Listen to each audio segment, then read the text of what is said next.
dan data ilmiah.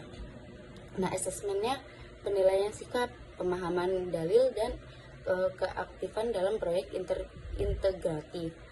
Nah, lalu jawaban soal nomor 4, yaitu analisisnya pembelajaran PAI bukan hanya menyampaikan ilmu, tapi juga memaham ilmu akhlakul karimah. Nah, setiap tawadu terhadap guru membentuk rasa hormat dan kesadaran bahwa ilmu itu harus disertai etika, bukan sekedar pencapaian akademik. Nah, penerapan dalam mengatasi krisis keteladanan guru, yakni guru ini menjadi model nyata akhlak mulia, bukan hanya pengajar materi. Lalu melalui pembiasaan sikap sopan di kelas, seperti menghargai pendapat guru, menyapa, dan berperilaku santun, siswa perlahan ini membentuk karakter yang positif. Lalu guru yang konsisten menampilkan akhlak baik akan memberikan wibawa dan keteladanan, terutama di era digital yang sering menggabungkan itu batas antara murid dan guru. Nah, lalu ini jawaban soal nomor 5. Ini analisisnya pemikiran Ahmad Hasan ini lebih condong pada reformisme. Nah, karena ia mendorong umatnya itu untuk memahami ajaran dari sumbernya, bukan hanya mengikuti pemahaman lama secara pasif. Lalu dalam kurikulum Merdeka, pendekatan ini cocok dengan semangat inquiry learning dan literasi religius yang menuntut siswa menganalisis ayat dan hadis secara konseptual. Lalu argumentasinya ialah memiliki tampak atau ketat dalam pemurnian.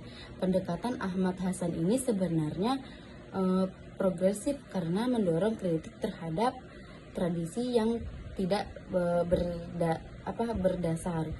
Lalu reformisme ini dibutuhkan agar siswa tidak hanya menerima ajaran agama, tapi juga memahaminya secara mendalam dan konseptual sesuai dengan ketentuan zaman.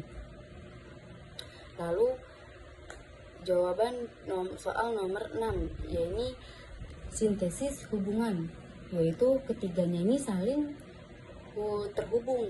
Ontologi menentukan apa yang harus diajarkan, lalu epistemologi ini menentukan bagaimana cara mengajarkan dan memperoleh ilmu, dan aksiologi ini menentukan mengapa ilmu itu penting dan untuk apa digunakan.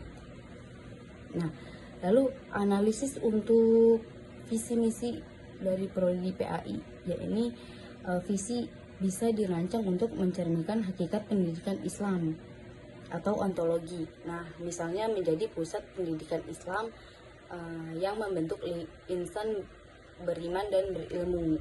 Lalu misinya ini harus menyentuh cara memperoleh dan mengembangkan ilmu atau epistemologi.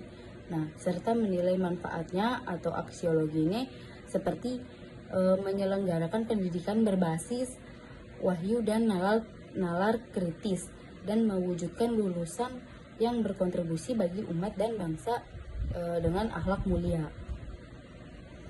Lalu jawaban soal nomor 6, yaitu evaluasi perbandingan.